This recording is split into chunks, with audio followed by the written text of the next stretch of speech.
Bismillahirrahmanirrahim. Assalamualaikum warahmatullahi wabarakatuh. Berjumpa lagi dengan saya Atep Ruhyat. Pada pertemuan kali ini saya akan melanjutkan menjelaskan tentang mata kuliah struktur data yang saya ampu di kampus Teknik Sumedang. Yang dimana pada pertemuan ketiga ini saya mengambil tema tentang tumpukan atau stack. Adapun pembahasan yang akan dibahas pada pertemuan kali ini, di sini ada beberapa hal. Pertama tentang mengenal struktur data tumpukan, kemudian operasi dasar pada tumpukan.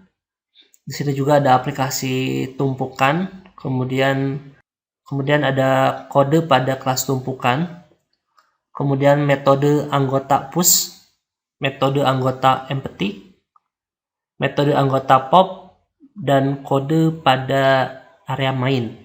Jadi di sini cukup banyak pembahasan yang akan dibahas pada pertemuan kali ini yang terkait tentang pembahasan tumpukan. Begitupun di sini ada standar kompetensi yang diharapkan rekan-rekan mahasiswa setelah mendapatkan penjelasan tentang pembahasan tumpukan ini. Nah, rekan-rekan dapat memahami pertama struktur data tumpukan itu apa. Kemudian mahasiswa juga dapat mengetahui operasi dasar pada tumpukan itu apa saja. Kemudian juga rekan-rekan mahasiswa harus dapat memahami salah satu dari aplikasi tumpukan. Kemudian juga mahasiswa dapat memahami kode pada kelas tumpukan. Dan di sini juga rekan-rekan harus memahami kode program, logika kode program pada kelas tumpukan. Di sini juga ada anggota push, anggota empty, dan anggota pop. Ya, ini merupakan 3 metode yang harus ada ketika kita membuat kelas tumpukan. Yang terakhir, mahasiswa dapat memahami kode program pada area main. Di mata kuliah ini, rekan-rekan akan belajar pemrograman Java ya. Kita langsung saja ke pembahasan. Tapi sebelumnya, di sini ada beberapa gambar yang mungkin bisa mengilustrasikan ke dalam pembahasan kita kali ini, yaitu tentang tumpukan. Pertama di sini dilihat ya, di sini ada tumpukan buku. Kemudian di sini ada tumpukan baju. Di sini juga ada tumpukan box makanan ya, nasi box. Nah, di sini juga ada tumpukan piring. Apa hubungannya tumpukan seperti ini gitu ya? Ada tumpukan seperti ini ke dalam bahasa pemrograman. Nah, itu ya. Baik, kita langsung saja ke pengertian dari tumpukan atau istilah pemrogramannya itu stack ya. Di sini dijelaskan bahwa tumpukan adalah struktur data yang penyisipan dan pengambilan datanya dilakukan dari satu ujung yang disebut puncak. Ya, sekali lagi dijelaskan bahwa struktur data tumpukan itu merupakan struktur data yang penyisipan dan pengambilan datanya dilakukan dari ujung atau puncak. Nah, struktur data ini digunakan seperti keadaan tumpukan piring atau tumpukan buku.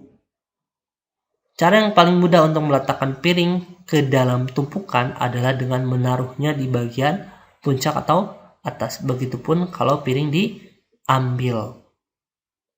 Tumpukan memiliki sifat last in, first out atau LIFO, yang artinya data yang terakhir kali dimasukkan akan menjadi data yang pertama kali dikeluarkan. Nah, sekarang sudah mulai tergambar gambar-gambar ini maksudnya apa? Misalkan contoh di sini ada tumpukan piring. Biasanya kalau tumpukan piring ini kalian temukan ketika kalian ya undangan pernikahan. Nah, rekan-rekan prasmanan makan, kemudian rekan-rekan mengambil piring. Nah, kalau rekan-rekan jadi pertanyaan, rekan-rekan mengambil piring itu yang mana? Yang atas atau yang bawah? Pasti yang atas. Kenapa tidak yang bawah? Sulit, betul, sulit. Dan mengambilnya tuh susah kalau yang bawah. Dan kalau rekan-rekan tetap ingin mengambil yang bawah, memungkinkan piring ini akan pecah. Jadi ketika kita ingin mengambil piring pada tumpukan ini, berarti kita mengambil piring yang paling atas. Begitupun buku, begitupun baju. Kalau baju sebetulnya tumpukan baju ini kita bisa saja kita angkat dulu ya, kemudian ambil. Kalau baju ya, ini juga sebetulnya bisa. Ini juga sebetulnya semua juga bisa ketika kita ambil di paling bawah tinggal diangkat, diambil bisa. Cuman ketika kita berbicara tumpukan dalam bahasa pemrograman tidak seperti itu. Dan sebaiknya ketika tumpukan itu ya tidak kita ambil dari bawah, tapi harus dari atas dulu. Karena apa? Ketika misalnya baju kita ambil dari bawah terlebih dahulu, ini akan memungkinkan itu akan tidak rapih. Begitupun box juga sama. Ketika kita mengambil box makanan ini atau nasi box ini dari bawah, kemungkinan ini akan tumpah ke bawah dan kemungkinan itu akan tumpah ke bawah. Begitupun piring juga ini akan pecah. Begitupun buku juga akan berjatuhan dan tidak rapih lagi. Nah itu. Jadi secara konsep ketika kita mengenal kata tumpukan, berarti tumpukan itu ketika kita pengambilan baik itu penyimpanan itu harus dari yang paling atas. Baik ketika misalnya piring ini sudah habis, ketika ditambah lagi berarti nambahnya itu bukan dari bawah tapi dari atas. Nah itu ya, itu berbicara tentang ilustrasi tumpukan. Nah sekarang kita berbicara operasi dasar tumpukan. Itu operasi dasar itu adalah push, pop. Nah, di sini ada dua ya, ada push dan pop. Push ini adalah operasi untuk memasukkan data ke dalam tumpukan. Nah, berarti ketika kita ingin memasukkan data kepada tumpukan tersebut, nah kita gunakan perintah push. Nah, operasi ini bisa dinyatakan dengan push. Ini tuh T itu tumpukan ya, T itu tumpukan, D itu data. Berarti seperti ini untuk bentuk umumnya. Berarti kita tuliskan dulu push, kemudian di sini nama tumpukannya apa, kemudian di sini nama datanya. Di sini nama tumpukannya, di sini adalah datanya. Sekarang pop. Pop adalah operasi untuk mengambil data dari tumpukan. Nah, kalau pop berarti untuk mengambil data dari tumpukan. Nah, kalau operasi pop ini dinyatakan seperti ini. Pop kemudian tumpukan. Dalam hal ini, data yang teratas di tumpukan T akan dikeluarkan. Jadi ketika kita menggunakan perintah pop, berarti otomatis data yang paling atas itu akan dikeluarkan. Baik, di sini ada ilustrasi operasi push dan pop. Ya, rekan-rekan silakan pahami. Ada sebuah tabel di sini. Di sini ada kolom pertama tentang operasi, kolom kedua tentang penjelasan, dan kolom ketiga tentang hasil tumpukan. Misalkan diperhatikan untuk instruksi yang pertama di sini ada dua, ada push tumpukan Sumedang, push tumpukan Bandung. Maksudnya itu adalah push kita memasukkan data Sumedang ke dalam tumpukan. Berarti di sini juga memasukkan data Bandung ke dalam tumpukan. Nah, ada dua instruksi di sini. Jadi operasi yang pertama ada dua instruksi, yaitu memasukkan data Sumedang dan memasukkan data Bandung ke dalam tumpukan. Nah, di sini tolong dibaca penjelasannya terlebih dahulu. Sumedang dimasukkan terlebih dahulu, baru Bandung. Berarti asumsinya di sini hasilnya Sumedang, kemudian Bandung. Karena apa? Kalau kita berbicara bahasa pemrograman itu akan membaca dari baris pertama, kedua, dan seterusnya. Berarti kita baca dulu baris yang pertama ini. Berarti ketika kode program ini dijalankan, otomatis si Sumedang itu akan disimpan di yang paling bawah. Kemudian ketika baris kedua dibaca, yaitu di sini push tumpukan Bandung, berarti di sini Bandung itu akan dimasukkan di atasnya. Bisa dipahami ya? Baik, kita ke operasi yang kedua. Operasi yang kedua itu ada 3 baris, berarti di sini ada pop, berarti akan dikeluarkan ya tumpukan yang paling atas ya. Kemudian ada pemasukan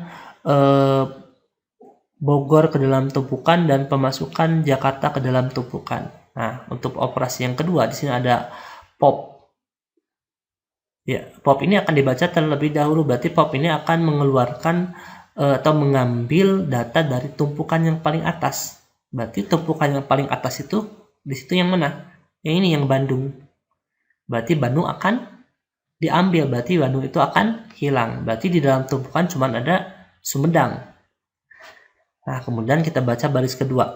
Push tumpukan Bogor, berarti memasukkan Bogor ke dalam tumpukan.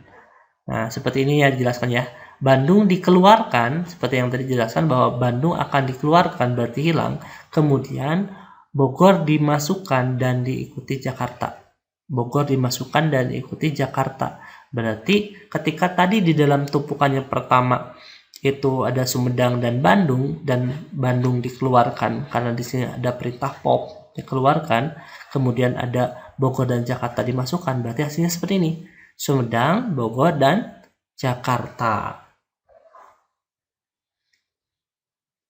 Bisa dipahami?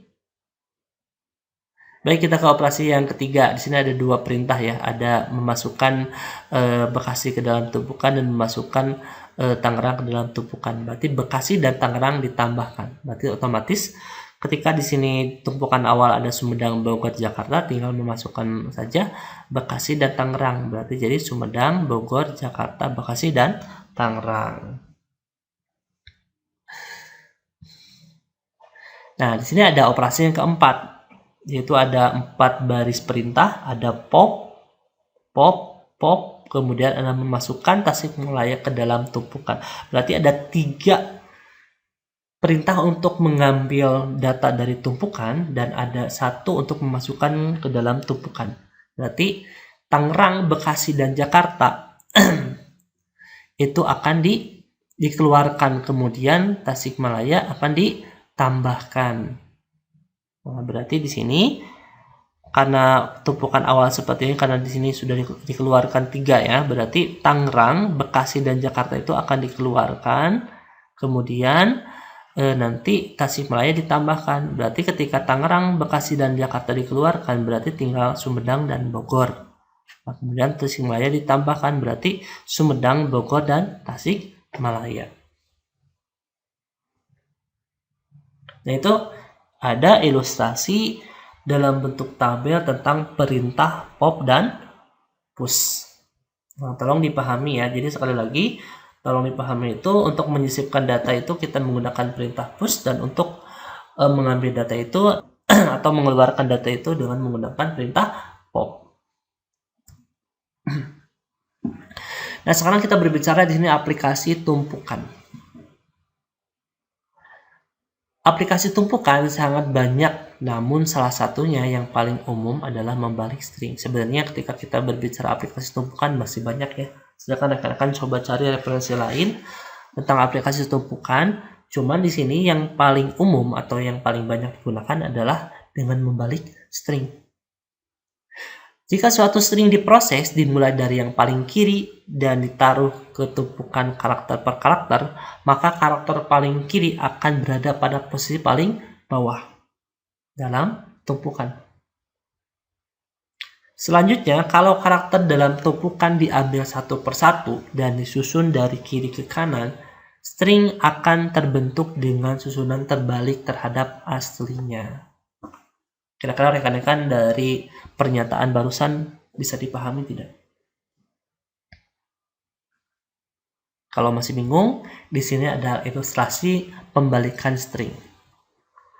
Misalkan contoh di sini nama saya, ya, di sini ada string asal, misalnya Atep Ruhyat. Ini nama saya, Atep Ruhyat. Nah, jika nama saya ini dimasukkan ke dalam tumpukan yang dimana kita ambil dari paling kiri, berarti ini ya, A dulu. Nah, maka A akan disimpan di bawah, kemudian T berarti akan disimpan di atasnya, kemudian E juga sama di atasnya, dan seterusnya. Nah, berarti di sini tuh T itu berarti yang paling atas. A, T, E, P, R, U, H, I, A, T. Ya. Jadi sekali lagi, ketika string awalnya itu seperti ini, ketika kita buat menjadi sebuah tumpukan, maka akan seperti ini. Nah, jika tumpukan ini dikeluarkan, ya, maka yang dikeluarkan pertama kali yang mana? Yang atas dulu, berarti T. T, A, I, H, U, R, P, E, T, A. Nah, seperti ini hasilnya. Kebalikan dari nama Atep Ruhyat itu adalah Taihur Peta. Ini nama saya kalau dibalik jadi seperti ini ya. Coba nanti rekan coba nama rekan-rekan dibalik jadi apa ya.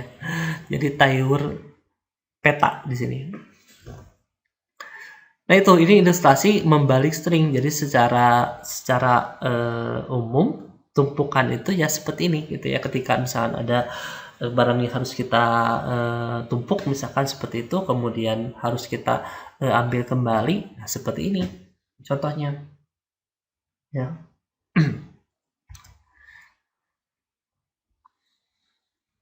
Nah, sekarang kita akan memahami kode pada kelas tumpukan. Nah, kelas tumpukan dibuat untuk menangani operasi pemasukan data, pengambilan data, dan pemeriksaan kosong tidaknya tumpukan. Jadi, di dalam kelas yang akan kita bahas ini, yaitu kelas tumpukan, rekan-rekan harus memahami bagaimana operasi memasukkan data, bagaimana operasi pengambilan data, dan bagaimana cara memeriksa kosong tidaknya tumpukan. Nah, di sini contohnya terdapat tumpukan nama, berarti nanti akan muncul nama-nama yang kita tumpuk gitu ya, seperti itu. Nah, kelas tersebut memiliki dua variabel instan berupa nama berupa variabel array, puncak berupa variabel integer yang dipakai untuk mencatat puncak dalam tumpukan. Dan nanti juga di sini akan muncul dua buah variabel, yaitu variabel nama yang bertipe array, kemudian variabel puncak yang bertipe integer. Selanjutnya memahami metode anggota push. Nah, sekali lagi push ini digunakan untuk memasukkan data ke dalam tumpukan, yang dimana ketika metode push itu ketika kita buat bahasa pemrogramannya kurang lebihnya seperti ini. Ada public string push, string data, di sini ada if puncak, max data dikurang 1 ya, system.out.println dan seterusnya. Nah, ini itu adalah merupakan bahasa pemrograman Java. Tapi untuk lebih jelasnya mungkin nanti akan dibahas pada slide berikutnya. Di sini juga ada memahami metode anggota empty. Metode anggota empty itu untuk apa? Digunakan untuk mengetahui tumpukan dalam keadaan kosong atau tidak. Nah, jadi kita akan menggunakan metode anggota empty nanti ya. Metode tersebut menghasilkan nilai true kalau tumpukan dalam keadaan kosong. Berarti kalau di sini nilainya true berarti tumpukannya sedang kosong, tapi ketika di sini nilainya false berarti tumpukannya ada isinya. Jika isi puncak berupa -1 berarti tidak ada data dalam tumpukan. Nah, metode anggota empty ini menghasilkan nilai berupa true sedangkan sebaliknya berupa false. Jadi intinya ada dua ya. Ketika true berarti kosong, ketika false berarti datanya ada. Jadi dalam tumpukannya itu ada datanya. Nah, implementasinya seperti ini. Public boolean empty return puncak sama dengan -1. Pembahasannya akan dijelaskan pada slide berikutnya. Nah, sekarang memahami metode anggota pop. Metode anggota pop merupakan metode yang ditujukan untuk mengambil sebuah data dari tumpukan. Jadi mengambil datanya itu satu-satu. Implementasinya seperti ini. Public string pop if tanda seru empty return tumpukan puncak else return error. Nah, nanti juga pembahasan ini akan dibahas pada slide berikutnya. Nilai balik berupa string error jika tumpukan sudah kosong ketika pop dipanggil. Kalau tidak kosong, nilai balik berupa isi tumpukan puncak dan sesudah itu nilai puncak diturunkan sebesar 1. Rekan-rekan juga harus memahami juga kode area main ya. Kode area main digunakan untuk menguji ketiga metode anggota dalam kelas tumpukan. Jadi intinya kalau misalkan tadi kan sudah ada metode push, pop, dan empty. Nah, ketiga metode ini kalau ingin dipanggil atau ingin digunakan, kita panggil di area main. Nah, untuk memanggilnya yaitu dengan menuliskan ini, tumpukan sama dengan new tumpukan. Nah, tumpukan ini merupakan nama kelas dan tumpukan ini merupakan nama objek. Ya, jadi sebenarnya untuk nama objek ini bisa bebas, misalkan tumpukan A sama dengan new tumpukan. Jadi A itu nama objeknya, tapi kita sebenarnya bisa memberikan nama objek yang bebas. Tapi untuk tumpukan ini nama kelas, berarti harus sesuai dengan nama kelasnya. Begitupun ini sesuai dengan nama kelasnya. Jadi intinya satu baris ini diperuntukkan untuk membuat objek. Jadi kode program untuk membuat objek pada kelas tersebut. Baik ya, di sini ada tugas individu yang harus rekan-rekan kerjakan. Di sini ada dua. Yang pertama tentang cari contoh tumpukan yang ada di sekitar Anda. Kemudian yang kedua, coba ilustrasikan push dan pop pada contoh tumpukan yang Anda temukan dalam bentuk tabel ilustrasi seperti yang tadi sudah dijelaskan. Jadi silakan gunakan logika rekan-rekan untuk membuat contoh yang berbeda pada kasus yang berbeda. Nah, mungkin itu yang bisa disampaikan. Terima kasih atas waktunya. Semoga video singkat ini bisa memberikan penjelasan buat rekan-rekan dan semoga bermanfaat. Terima kasih. Saya tutup saja. Alhamdulillahirrahmanirrahim. Assalamualaikum warahmatullahi wabarakatuh.